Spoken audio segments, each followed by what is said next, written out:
Hello friends, आज हम BFM के चैप्टर नंबर 29 जिसका नाम है हमारा इंटरेस्ट रेट रिस्क मैनेजमेंट और इसी के आपके बुक के लास्ट में जो चेक प्रोग्रेस दिए हुए हैं इस चैप्टर के लास्ट में पेज नंबर आपको नई बुक में 595 मिल जाएगा। ठीक है, तो उसको आज हम डिस्कस करने वाले हैं और इसके बाद हम एक और न्यूमेरिकल देखेंगे जो इस चैप्टर के हैं।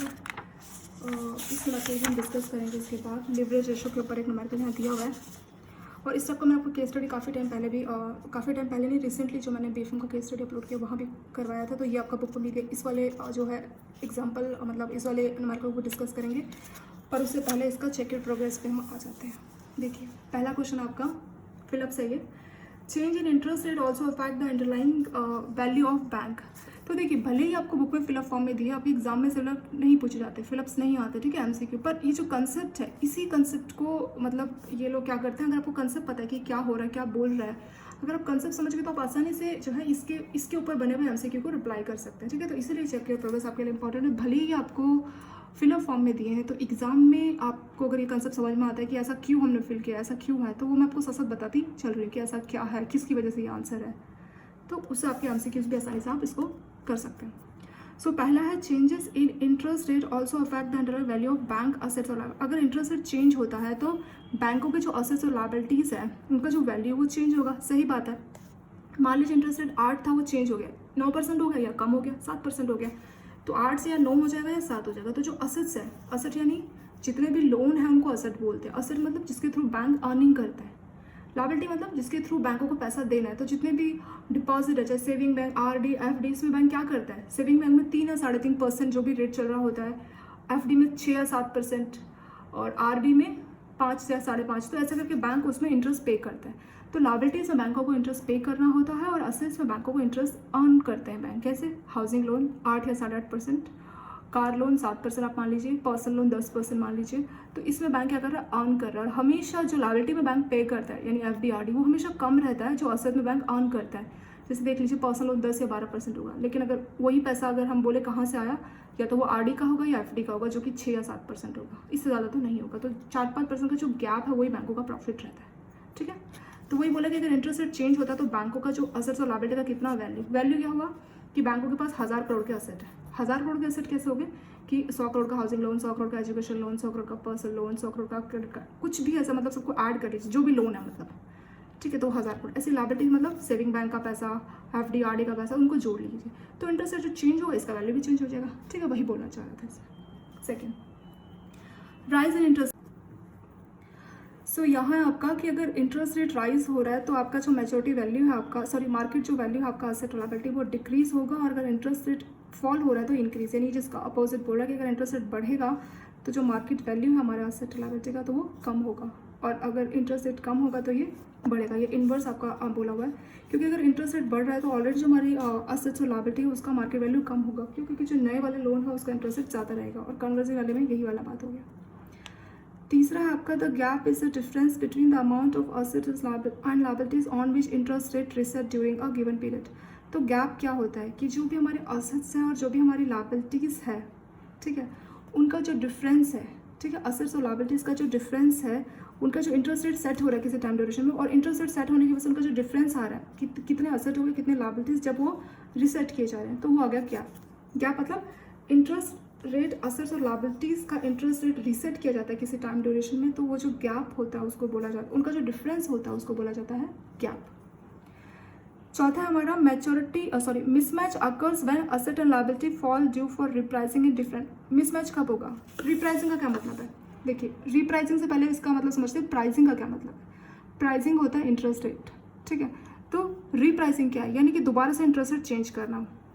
तो मिसमैच कब हो सकता है कि जो असेट और लायबिलिटी ऑलरेडी चल रहे हैं और ये क्या थे, फ्लोटिंग थे मान लीजिए, तो असेट्स का चाहे आप बोल लीजिए ईबीएलआर और कुछ इंटरेस्ट रेट था, तो अगर ईबीएलआर चेंज होगा तो असेट का भी चेंज करना पड़ेगा।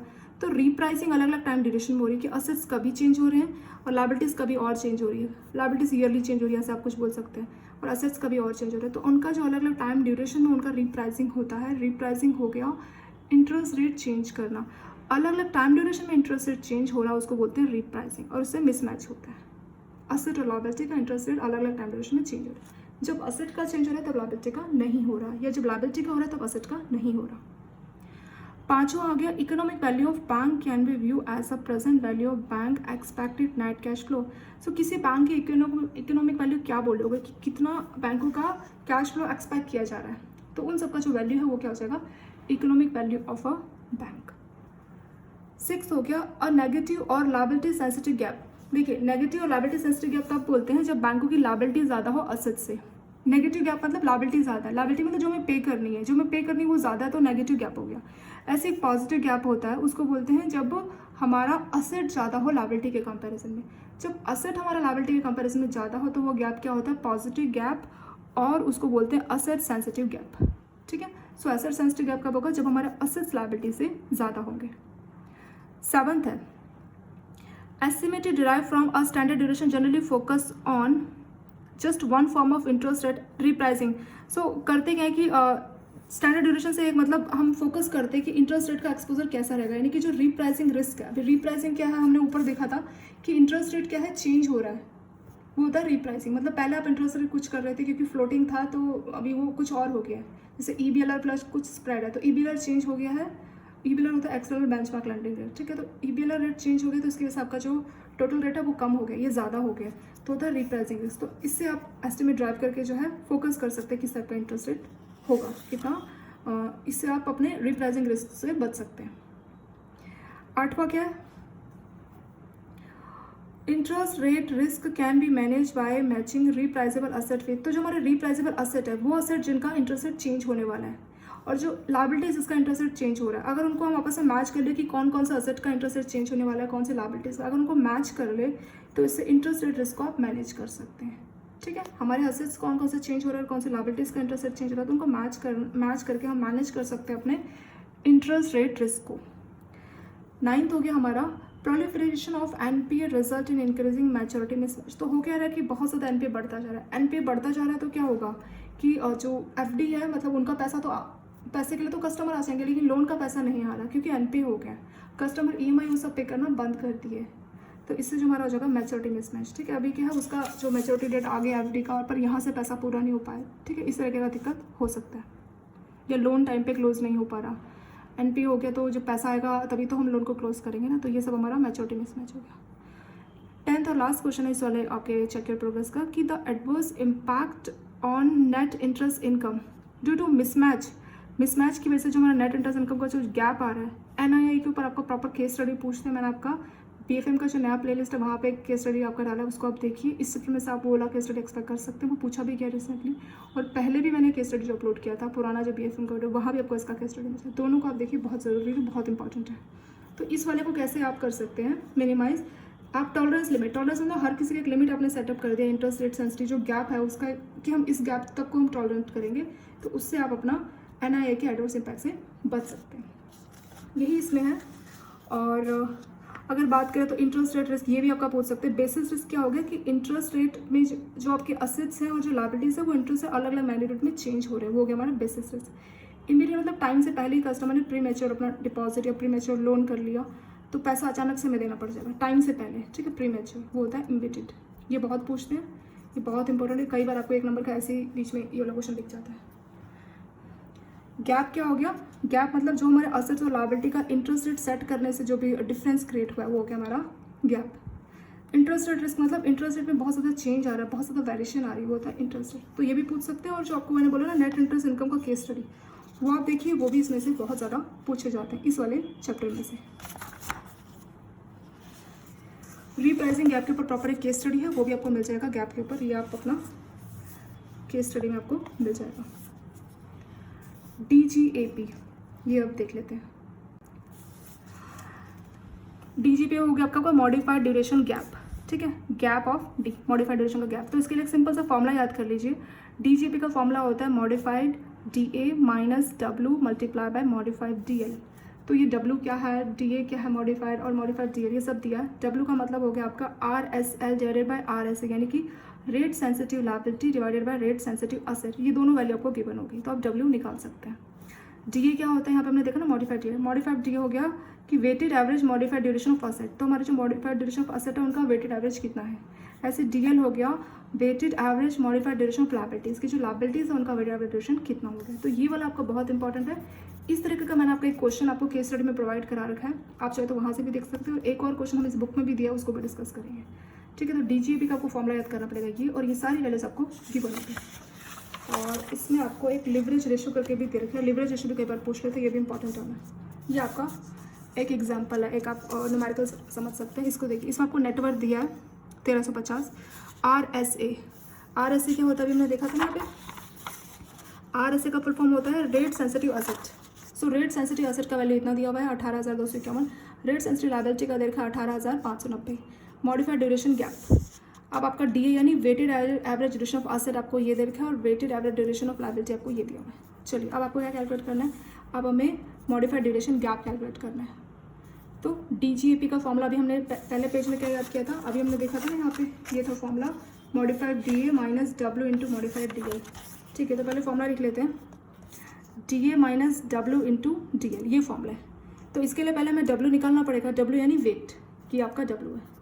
डब्ल्यू कैसे निकालते हैं, आर एस एल यानी कि rate sensitive liability divided by rate sensitive asset, इनको डिवाइड कर दीजिए। सो रेट सेंसिटिव लायबिलिटी कितना दिया 18,590, उसको डिवाइड करेंगे रेट सेंसिटिव असेट से, कितना दिया 18,251। सो 18,590 को आप 18,251 से डिवाइड करेंगे, कैलकुलेटर गिवन रहता तो आपको ये वैल्यू मिलेगी, वेट यानी 1.02, ठीक है। तो ये आपने कैलकुलेट कर लिया 18,590 को 18,251 से डिवाइड करके, डब्ल्यू आपका आ गया। अब डीजीएपी का सिंपल फॉर्मूला है DA minus W into DL, बाकी सब कुछ गिवन है, डीए डीएल और डब्ल्यू हमने अभी कैलकुलेट किया। सो डीए कितना दिया 1.96 डीए का वैल्यू पुट करते हैं, माइनस डब्ल्यू कितना आया, डब्ल्यू भी हमने 1.02 कैलकुलेट किया था ना, इसको डिवाइड करके, और डीएल कितना है 1.25, इनको डिवाइड कीजिए और 1.96 में से माइनस कीजिए, तो आपको जो वैल्यू मिलेगी वो ये मिलेगी 0.69, ठीक है। तो ये आपका डीजीएपी यानी कि मॉडिफाइड ड्यूरेशन गैप ऐसे कैलकुलेट हो जाएगा। नेक्स्ट हमारा लिवरेज रेशो, लिवरेज रेशो का आपको फॉर्मूला याद करना पड़ेगा। ये क्या होता है, rate sensitive asset divided by tier 1 और टीयर 2 कैपिटल, तो ये हमारा नेटवर्थ है। तो rate sensitive asset divided bye net worth, rate sensitive asset कितना हमारा 18,251 को, अगर आप इसको लिवरेज को यहाँ पे बताएंगे, अगर 18,251 जो कि RSA rate sensitive asset tier 1 tier 2 का नेटवर्थ हो गया, कितना है 1350 से अगर आप डिवाइड करेंगे तो आपको ये वैल्यू मिलेगी लिवरेज यानी 13.52। कैसे 18,251 जो कि हमारा क्या था आरएसए यानी रेट सेंसिटिव असेट को, अगर आप टीयर 1 टीयर 2 आपका क्या हो गया नेटवर्थ जो कि 1350 है, इसको अगर आप 1350 से डिवाइड करते हैं, 18,251 को 1350 से डिवाइड करते हैं, तो आपको कैलकुलेटर में एक वैल्यू दिखेगी, वो क्या होगा 13.511 कुछ ऐसे होगा, तो 13.52 हमारा आंसर होगा। चलिए लिवरेज रेशो भी आपने कैलकुलेट कर लिया, ये भी आपसे पूछ सकते हैं। और बोल रहा है कि मॉडिफाइड ड्यूरेशन ऑफ इक्विटी का अगर आपको मॉडिफाइड ड्यूरेशन निकालना है तो क्या करेंगे डीजीएपी इंटू लिक्विड ड्यूरेशन, ये भी आपको एक और फॉर्मूला याद करना पड़ेगा कि अगर इक्विटी का मॉडिफाइड ड्यूरेशन होगा, सो आपने जो डीजीएपी निकाला और वो जो लिवरेज रेशो उनको आपस में मल्टीप्लाई करना पड़ेगा। सो 13.52 को अगर हम 0.69 जो कि हमारा डीजीएपी है से मल्टीप्लाई करेंगे तो 9.34 आपको वैल्यू मिलेगी, ठीक है। तो मॉडिफाइड ड्यूरेशन ऑफ इक्विटी आपका आ गया। और अगर 200 बेसिस पॉइंट, ये तो आपका एक मतलब 100 बेसिस पॉइंट के लिए, अगर 200 के लिए करना है तो 2 से मल्टीप्लाई कर देंगे, क्योंकि 100 बेसिस पॉइंट होता है 1%, सो 200 होता है 2%, सो 2 से इसका मल्टीप्लाई कर देंगे जो हमने ऊपर कैलकुलेट किया था। सो 9.34 को 2 से करेंगे तो इतना आ जाएगा 18.68। सो ऐसे अगर 400 के लिए तो 4 से मल्टीप्लाई कर देना, ठीक है। तो इस तरह से क्वेश्चन पूछते हैं, ये अच्छा क्वेश्चन था। और इसमें लिवरेज रेशो, इक्विटी का मॉडिफाइड ड्यूरेशन, गैप चेंज होने से, वेट, ऐसे करके 4-5 नंबर का इसी क्वेश्चन का आपका केस स्टडी से बना सकते हैं, ठीक है। बस आपको क्या करना है, ये फॉर्मूला याद करके जाना और कुछ नहीं करना, और इनका फुल फॉर्म चाहे तो देख सकते हैं। Rate sensitive asset, rate sensitive liability, network में टीयर 1 टीयर 2 आ गया हमारा, मॉडिफाइड ड्यूरेशन गैप हम कैलकुलेट करेंगे, उसके लिए डीए हो गया हमारा weighted modified duration of asset, TL हो गया हमारा लायबिलिटी। लिवरेज रेशो का फॉर्मूला आप खुद से याद करके जाएंगे, मॉडिफाइड ड्यूरेशन गैप का फॉर्मूला आप खुद से याद करके जाएंगे, मॉडिफाइड ड्यूरेशन ऑफ इक्विटी का फॉर्मूला आप खुद से याद करके जाएंगे, ठीक है। बाकी ये चेंज होने से जो है वो तो हमें मालूम ही है, तो उसमें याद करने का कुछ नहीं। ये वाला बहुत ज़्यादा इंपॉर्टेंट है, इसको आप अपना खुद से रफ कॉपी में इस वाले क्वेश्चन पर प्रैक्टिस कीजिए। चलिए इसके साथ ये कंप्लीट हो गया। केस चैप्टर नंबर 30 में कुछ खास दिया नहीं, इसके साथ हमेशा यही पूछते हैं कि RAROC क्या होता है, मतलब इस चैप्टर नंबर 30 का आपको कुछ MCQ नहीं है, तो आपको risk adjusted return on capital का आपको डेफिनेशन मालूम होना चाहिए क्या होता है। मतलब इसका मतलब ये कि बैंकों को सिर्फ अपने प्रॉफिट को नहीं देखना, बैंकों को इस बात का भी ध्यान रखना है कि उसमें कितना रिस्क है, तो रिस्क को एडजस्ट करके अपने प्रॉफिट के बारे में सोचना है। और ये जो चैप्टर मैंने आपको कराया तो वहाँ मैंने आपको सब कुछ बताया, तो ये आपको जो टर्मिनल क्वेश्चंस बनाए चैप्टर के ही है, मतलब चैप्टर का जो थ्योरी उसी को क्वेश्चन फॉर्म में उन्होंने किया। सो RAROC बहुत पूछते हैं 1 या 2 नंबर का, तो आप इसको याद कर लीजिए। ठीक है, बैंकों को कहीं पे भी इन्वेस्ट करना है तो सिर्फ प्रॉफिट के बारे में नहीं सोचना, उसका जो इंटरेस्ट का जो उसमें जो रिस्क है, रिस्क के बारे में सोचना है। तो रिस्क को आपको एडजस्ट करके ही अपने रिटर्न के बारे में सोचना है। So risk adjusted return on capital, ये एक्चुअली यहाँ पे आपका गलत प्रिंटिंग है, RAROC यानी risk adjusted return on capital, जैसे ऊपर है ना RAROC, ये उल्टा लिखा हुआ है ना, और एक जगह चेंज हो गया।